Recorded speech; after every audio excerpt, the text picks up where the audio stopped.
कधीच नाही चुकणार तुमचे फेवरेट टीव्ही शोज झी5 सोबत, तेही एकदम फ्री। आई साहेब, हा काय झालं? रडायला काय झालं? इथं का बसलाय नाही तुम्ही? नाही, काहीतरी डोळ्यात गेलं असेल, बाकी काही नाही। खोटं बोल नका माझ्या संग। काय झालं सांगा मला। नाही हो, खरंच काही नाही। माझी शपथ आहे तुम्हाला, सांगा मला काय झालं। शपथ सुटली म्हणा। मग सांगा मला काय झालं। रडताय का पण? काय काय झालं? काय झालं? जे काही झालंय त्याचा विचार करत होतो आम्ही अधिपती। चुकलो आम्ही अधिपती। म्हणजे आम्ही तुमची खरी आई बनून यायला नग होतो।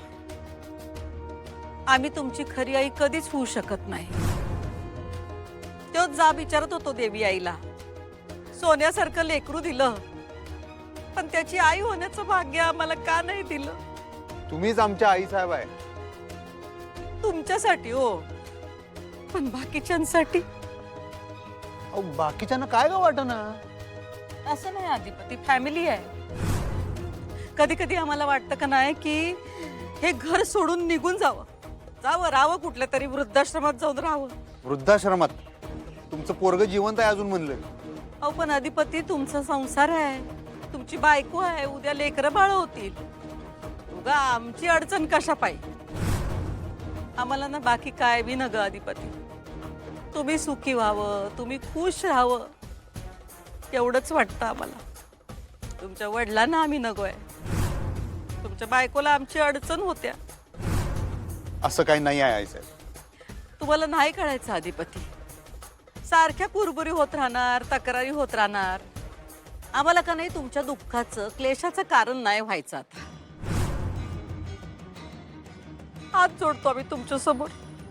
तुम्ही आम्हाला लई प्रेम दिलं, लायकी नसताना मान दिला, आईचा दर्जा दिला, पण आमचीच लायकी नव्हती। आता तर तुम्ही एकच करा, आम्हाला मोकळं करा, मोकळं करा आम्हाला। जाऊ द्या आम्हाला, जरा लांब राहिलो का नाही की सगळं शांत होईल। आम्ही चारुलता म्हणून इथं होतो का नाही, म्हणजे भुवनेश्वरी म्हणून नव्हतो, तेव्हा ही गोष्ट आम्हाला जाणवली। अक्षर संपलंय सगळं, बाबा, आता काही नाही होणार। बाबा काहीही संपलेलं नाहीये। तुम्ही आधी शांत व्हा बरं प्लीज। अक्षर कसा शांत हो? मी तुला सांगितलं ना माझ्या हातून काय घडलंय। मी स्वतःच्या हाताने माझ्या पायावर धोंडा मारलाय। बाबा असं काही झालेलं नाहीये, तुम्ही शांत व्हा बरं, आधी बोलू आपण। पण आता एकच काम कर, त्या बाईला या घरापासून दूर कर। ती बाई सुखानं जगू देणार नाही तुम्हाला, ती वाटोळ करेल सगळ्यांचं। ती बाई म्हणजे या घराला लागलेली साडेसाती आहे, शाप आहे ती आपल्या घराला लागलेला। अक्षरा, तुम्ही दोघेही तिच्यापासून दूर जा, लांब जा, इथून पळून जा कुठेतरी। पैसे घ्या वाटल्यास, पण इतक्या लांब जा की ती बाई तुमच्यापर्यंत पोहोचू नाही शकली पाहिजे। अधिपतीला आधी तिच्यापासून दूर कर, नाहीतर ती बाई वाटोळ करेल तुझं, माझं, अधिपतीचं, सगळ्यांचं। ती तुम्हा दोघांना दूर करेल। बाबा अधिपती मनाने दूर झाले पाहिजेत त्यांच्यापासून। अक्षरा, या जन्मात शक्य नाहीये ते। तू बघतेस अधिपती अजून सुद्धा कशी तिची बाजू घेऊन भांडतोय। आम्हाला वाटत होतं अधिपती लग्न झालं की समजा ठीक होईल, पण तसं काय बी झालं नाही। ज्याचं प्रेम असतंय त्याला काय बी मिळत नाही हे कळलंय आम्हाला। पाय धरून तुमच्या वडिलांची माफी मागितली तरी बी त्यांना खरं नाही वाटायचं। त्यांना कधीच कळायचं नाही की आम्ही त्यांच्यावर जीवापाड प्रेम केलंय।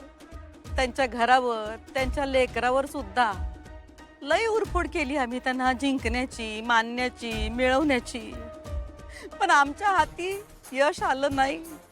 अधिपती, आमची बिन लग्नाची आणि वांजोटी सावली तुमच्या भरल्या संसारावर नग। आई साहेब, काय बोलताय तुम्ही? बास करा। आम्ही तुमची आई झालो अधिपती, पण या घरची बाई नाही होऊ शकलो। तुम्ही शांत व्हा, तुम्ही शांत व्हा, शांत व्हा।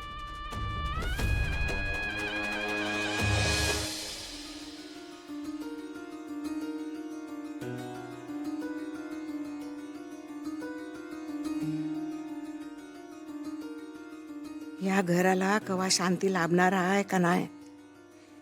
जप माळेतल्या मनामध्ये एक संकट संपलं की दुसरं उभं राहत्या। ही संकट काय येत्यात? कुणामुळे येत्यात? कवा येत्यात काय बी कळना झालंय. दोष द्यावा तर कुणाला द्यावा? भुवीला, जावई बापूना, सुनबाईला, अधिपतीला का नियतीला? समधी लोक मनानं चांगली आहेत, पण तरी नात्यात खोट आहे. हे समधे हातात हात घालून राहिले घराचा स्वर्ग करतील. आई अंबाबाई, आता तूच मार्ग दाखव ग बाई.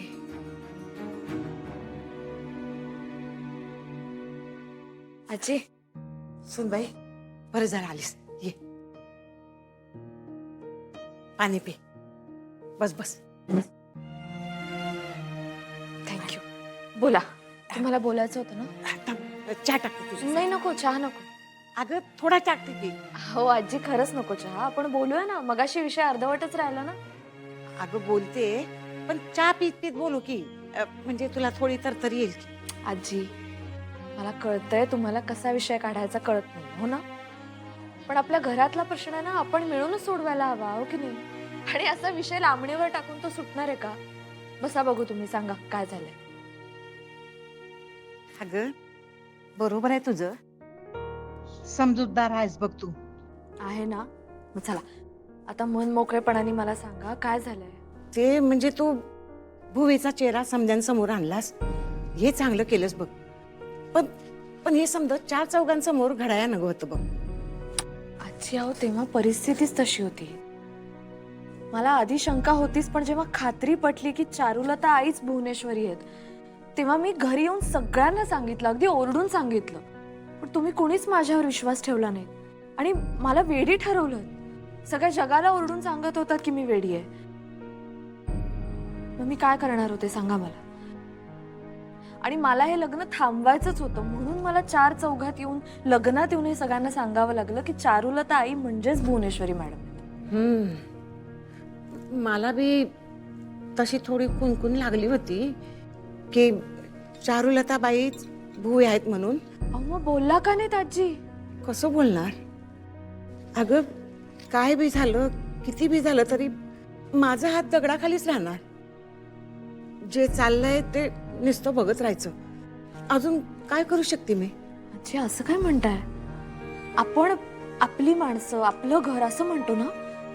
मग आपल्या माणसांच्या गुणांचं जसं आपण कौतुक करतो तसंच त्यांच्या चुकाही दाखवल्या पाहिजेत, म्हणजे असं मला वाटतं. नाही म्हणजे खरंय तुझं बाळा, पण तरी बी माझं मन धजावलं नसतं बघ. अगं किती बी झालं तरी होई पोटचा गोळा आहे ग माझ्या. माझं मन धजावलं नसतं हे समजा कराया. पण ठीक आहे, मी समजू शकते आजी, पण ते जाऊ दे आता. मागे जे काही झालंय ते बघण्यापेक्षा आता पुढे काय होणार आहे ते आपण बघूया. हं? म्हणजे पुढं काय होणार आहे? झी 5 ॲप डाउनलोड करा आणि पहा सर्व एपिसोड्स एकदम फ्री.